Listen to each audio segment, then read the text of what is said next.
When the Pierce family pulled out of their driveway for what was supposed to be a simple weekend road trip, no one knew it would be the last time anyone ever saw them alive.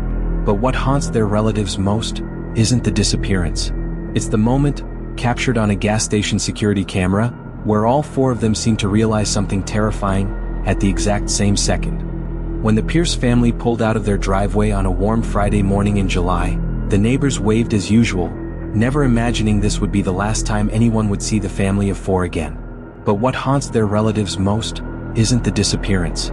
It's what they saw months later, while detectives replayed a piece of gas station security footage. A moment so brief, just 3 seconds long, yet so disturbing that some officers refused to watch it twice. Because in that clip, all four members of the Pierce family look up at the exact same moment, towards something behind the camera. And whatever they saw, whatever made their faces drain of color, was never known. Because after that moment, they were gone. This is the story of the Pierce family. A perfectly ordinary family who left for a weekend road trip and vanished without a trace. A case filled with dead ends, false leads, and one piece of video evidence that changed everything, but still provided no answers. The Pierces weren't the kind of people you expect to disappear. Michael Pierce was a 38-year-old electrician. His wife, Dana, taught 3rd grade at a local elementary school. Their kids, 14-year-old Lily and 10-year-old Noah, were known around the neighborhood for selling lemonade in the summer and shoveling snow for elderly neighbors in the winter. To everyone who knew them, the Pierces were happy, stable, predictable, which made what happened next even more disturbing. The family planned a simple 3-hour drive to visit Michael's brother. They left home around 9:30 a.m. A neighbor's doorbell camera captured them loading bags, laughing, and climbing into their blue Honda CR-V. Nothing unusual, nothing concerning. They merged onto Highway 41. And then, they disappeared. The brother they were supposed to visit never heard from them. Calls went to voicemail. Messages stayed unread. By the next morning, the family was officially reported missing. At first, police assumed they'd gotten lost or broken down somewhere remote. But when officers tracked their route and found no sign of the vehicle, the case took a darker turn. 2 days into the search, investigators located the first real lead. A small gas station in the middle of nowhere had a transaction on the family's card, time-stamped 11:47 a.m., just over 2 hours after they left home. Surprisingly, the clerk didn't remember seeing them, but the security cameras did.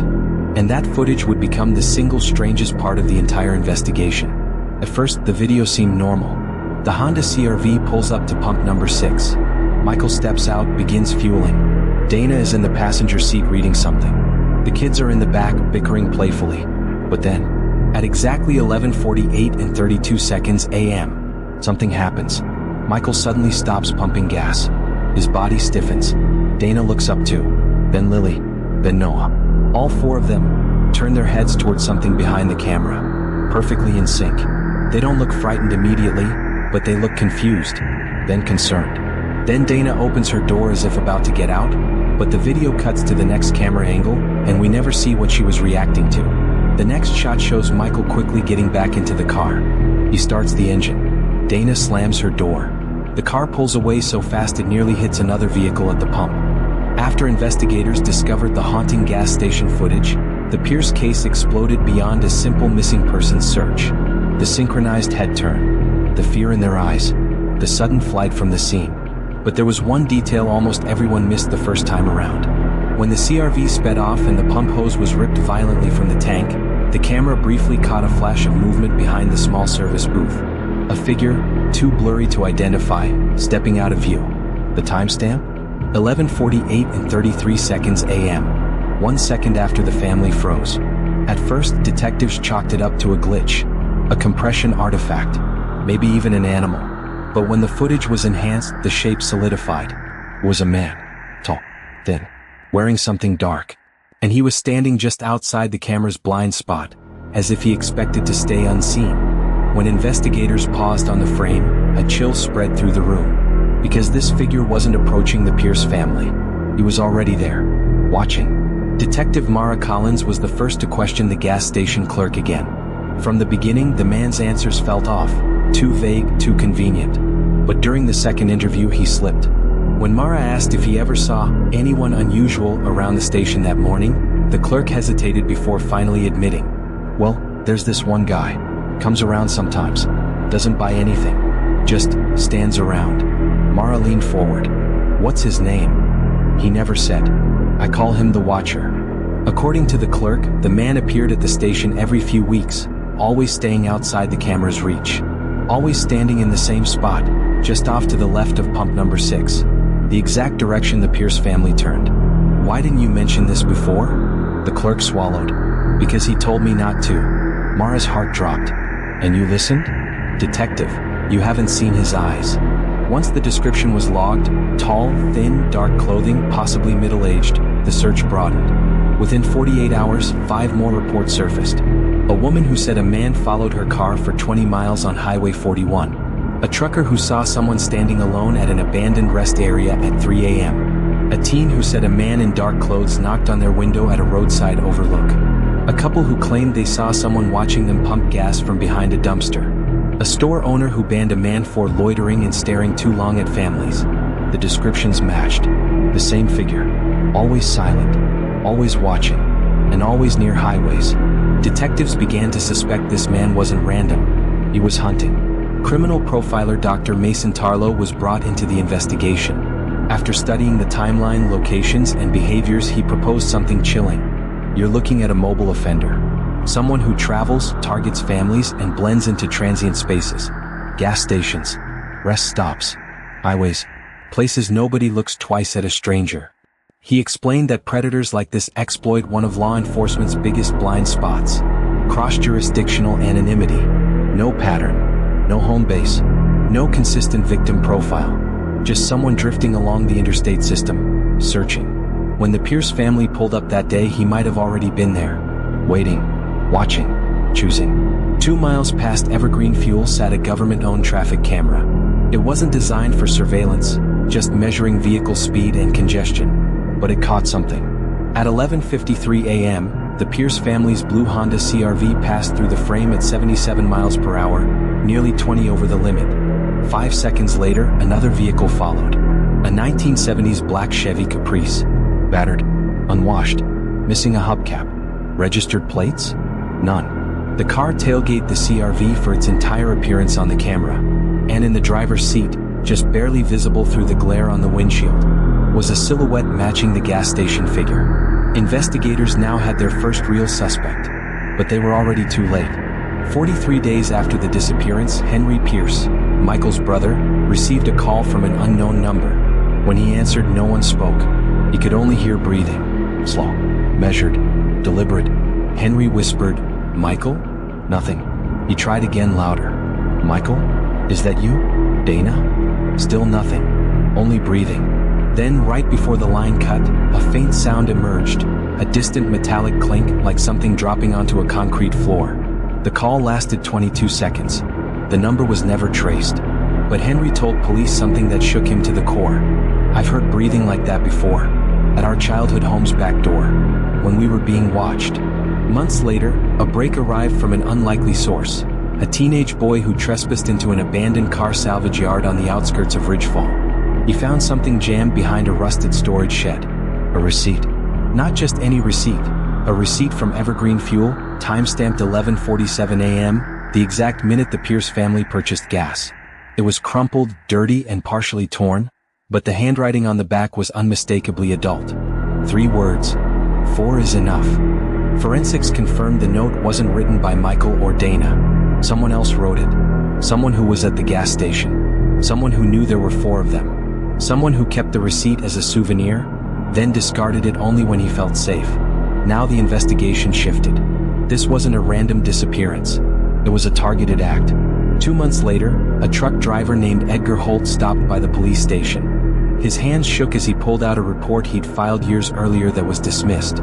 He had seen a black Caprice before. Not once, not twice, but 3 times. Each time something was wrong. Incident number 1. A black Caprice sitting at a rest stop at 2:14 a.m. A woman inside, frozen, staring straight ahead. Edgar approached her window, but before she could speak, a thin, pale man walked out of the shadows behind the building. Edgar backed away and left. 2 days later, a missing persons bulletin went up. Same woman. Never found. Incident number 2. The same Caprice on Highway 62 following a minivan. The minivan suddenly swerved off the road and the Caprice sped past. No crash site was ever found. The family in the minivan was later reported missing. Incident number 3. The Caprice parked near a trucker's shower facility at a truck stop.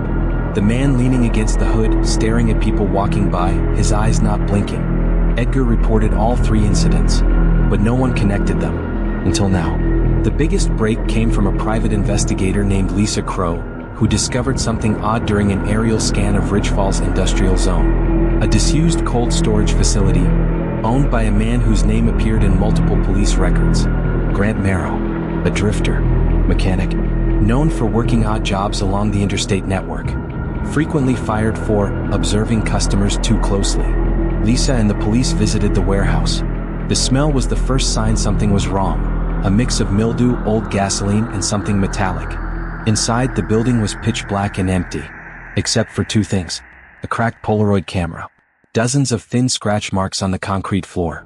Some were straight, some curved, some overlapping, but the length of the scratches matched the width of zip tie plastic, as if someone had been tied, dragged, pulled. A forensic expert labeled the discovery evidence of restrained movement, but still, no bodies. No blood, no car, just a growing certainty. The Pierce family had encountered Grant Merrow, and Grant Merrow was no beginner. The final breakthrough in the case came from an unexpected direction: Merrow's old rental home in Pennsylvania. After he skipped 2 months' rent, the property was cleared out. Behind a loose panel in the garage, police found a wooden crate filled with items: crumpled receipts from gas stations, a child's hair tie, torn pieces of clothing, disposable camera negatives, Ziploc bags labeled with dates, and one item that froze investigators: a blue Honda key fob, the same model used for the Pierce family's CRV. Next to the key fob was a Polaroid photo, blurry, poorly lit, but visible. A family of 4, sitting in a car, eyes wide, mouths gagged. Lisa Crow studied the picture for a long time before whispering, "It's them. It's the Pierces." But that wasn't the most disturbing part. The photo was time-stamped, 11:52 a.m., 4 minutes after the gas station footage. Investigators now believe the following sequence occurred. 1. Grant Merrow arrived at Evergreen Fuel first. He positioned himself in his usual blind spot behind the booth. 2. When the Pierces arrived, he watched from a hidden vantage point. The synchronized head turn may have been triggered by a sudden noise, metal dropping, a footstep, or Merrow stepping into view. 3. The family recognized him as a threat. Their expressions shifted instantly, for they fled to their car. But they didn't escape the area. 5. Merrow followed in his Caprice, captured on the traffic cam. 6. Within minutes he forced them off the road, possibly with a maneuver known as a split-lane push, a method used by certain abductors to force a vehicle into a secluded area. 7. The family was subdued and photographed. The Polaroid proves they were alive shortly after. 8. Their final location was likely the cold storage facility. This theory is strongly supported by the scratches consistent with restraints, the Polaroid camera found inside, the faint clink heard on Henry's call, possibly the warehouse's chain lock, multiple sightings of Merrow stalking families before. The receipt marked 4 is enough, but despite the trail, Grant Merrow vanished. To this day, Merrow has never been found. The Pierce family's bodies have never been recovered. Their CRV remains missing. No more calls have been received. No more sightings have been confirmed. What happened inside that warehouse remains unknown. What their final moments looked like will never be documented.